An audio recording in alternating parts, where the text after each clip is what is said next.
Hello, y'all. This video is going to be about their preference.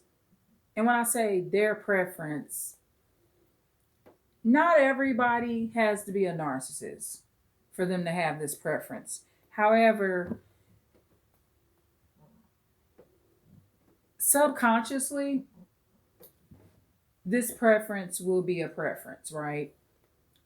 And many people will go through it when their children start to get older, their parents pass away. And what is the preference? Especially when you've been a caregiver, parent, wife,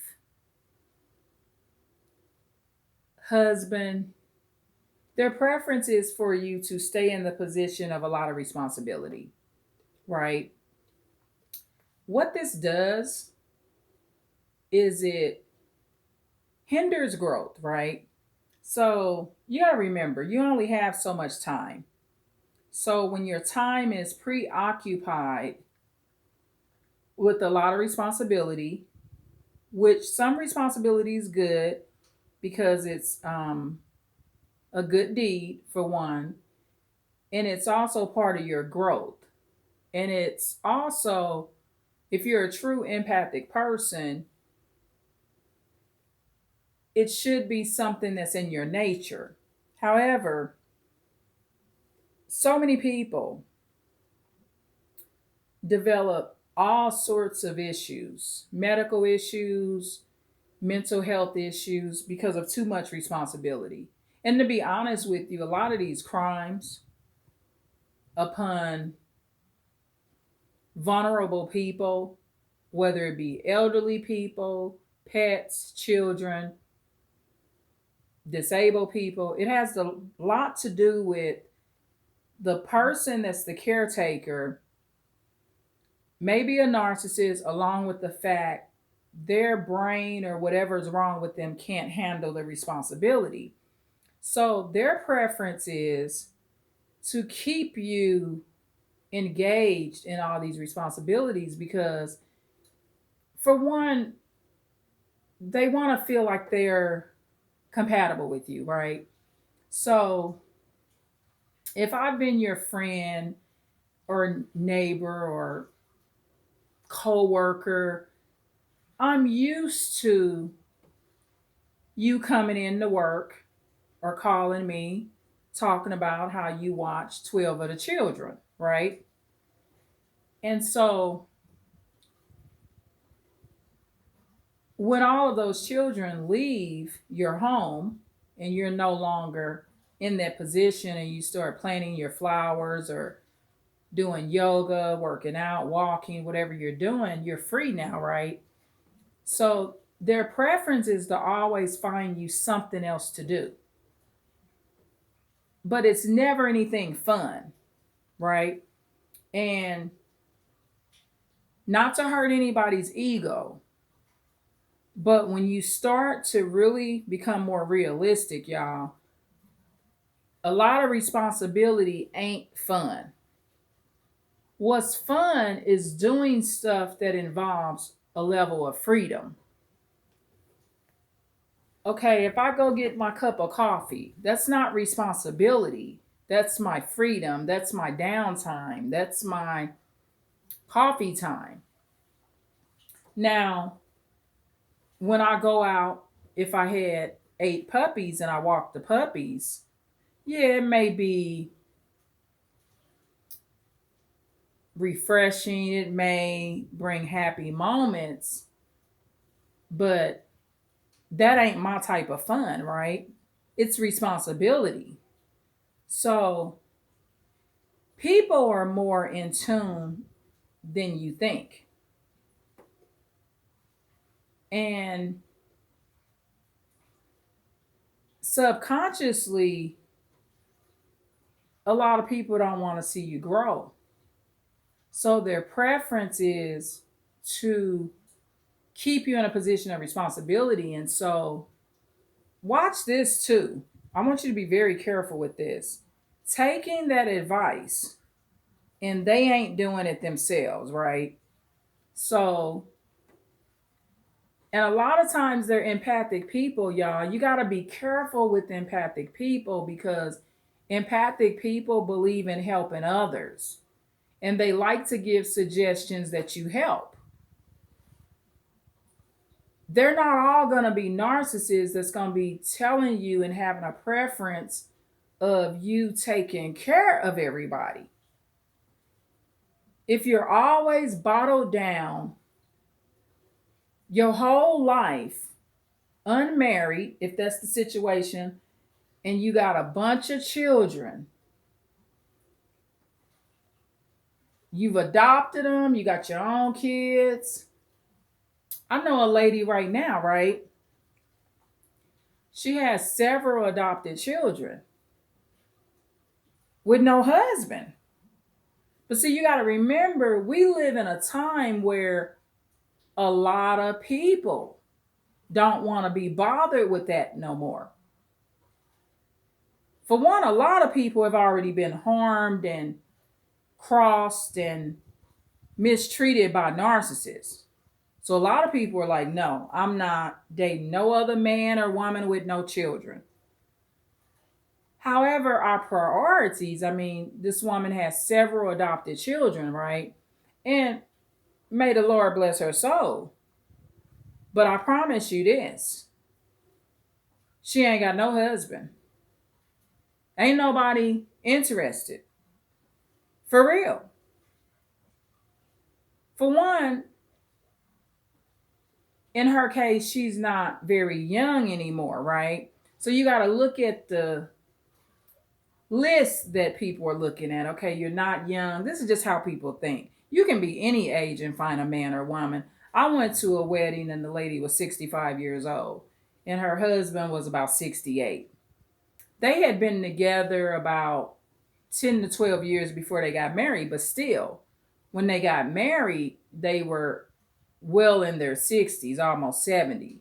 So there's no age limit for marriage. But what I'm saying is realistically, people looking at the list, you got several adopted children, you got 5 of your own biological children, you ain't young, you got a disability, you got physical ailments, um,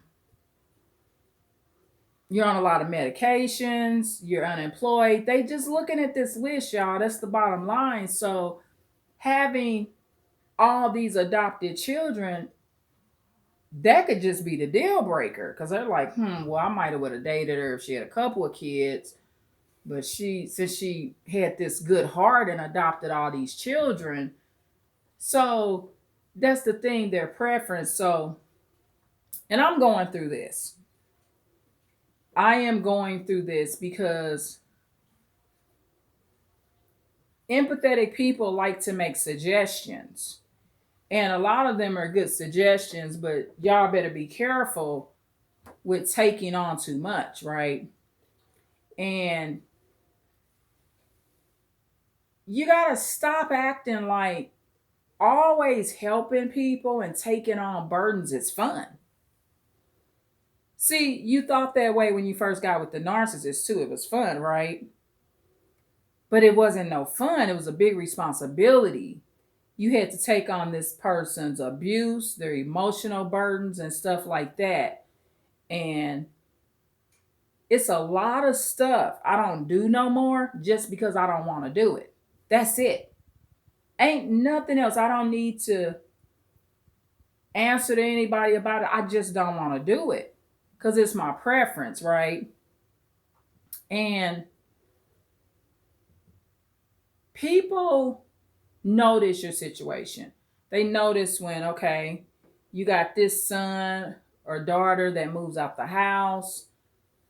Okay, there's this other relative is at work a lot. It's pretty much just you and the last niece or nephew or teenage child or whatever you have in your situation. It just may be you and your pet. Maybe the other pets have died.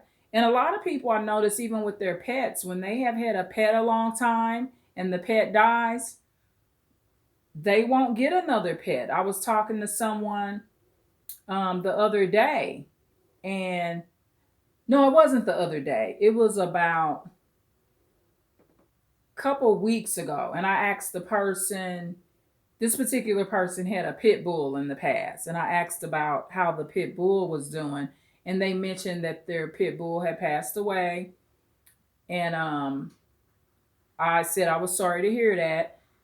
And I asked, did you get another pet? And the person said no, they didn't replace it.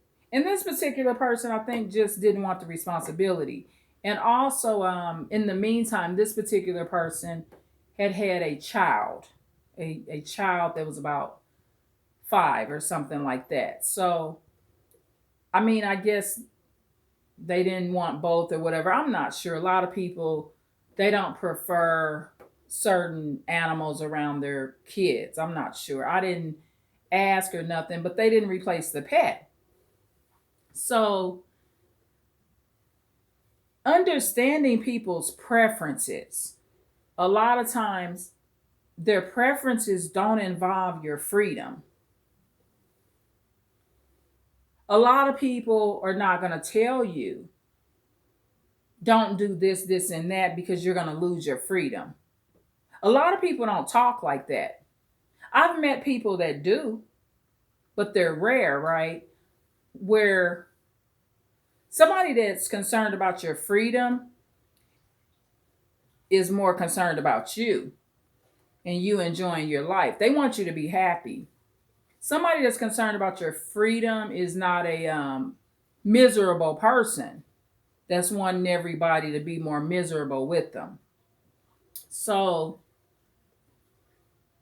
they notice, when you get off work and you got that nap time, and they check in and what you've been doing. Oh, I was taking a nap.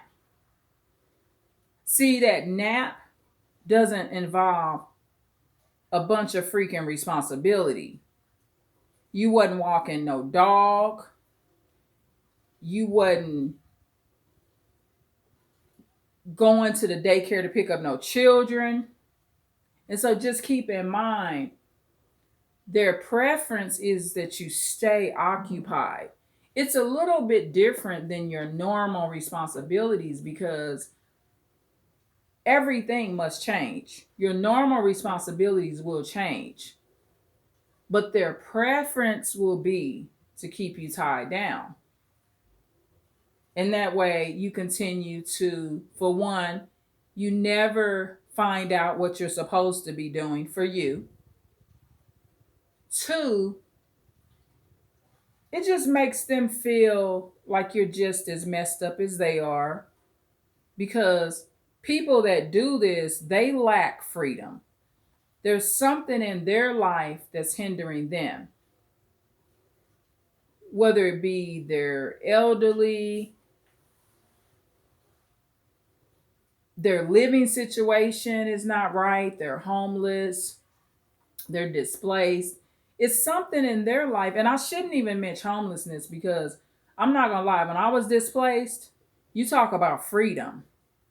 That's when I was free because I had no rent and no mortgage. I had a bill that I was paying on. But at that particular time, I didn't have to pay to stay nowhere. Okay? So actually, people wanted me to hurry up to come out of homelessness. And it wasn't just so I could have a place. Their preference was I no longer be free. Because when people would say, well, how do you feel? I used to say, I feel so free. And they didn't expect that answer. They expected something else.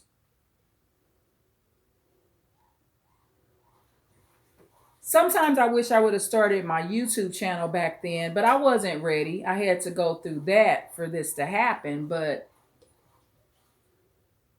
if this is something that you didn't really think much about, now it's something for you to think about. So subconsciously, when you're talking to people, now you need to be more aware of, are you someone that's stopping someone else's freedom? And their preference will always be that you're bottled down with things that are not high payoff activities. Broke, staying broke. Hey, why don't you go take in about 8 to 10 kids? You already going into retirement with very little saved, right? So how is taking on all of that going to help you? It just won't. So be careful with their preference. Be aware of it, and now you know what it is. Please like, share, and subscribe. I'm almost 16 minutes in on this bike, y'all. Bye.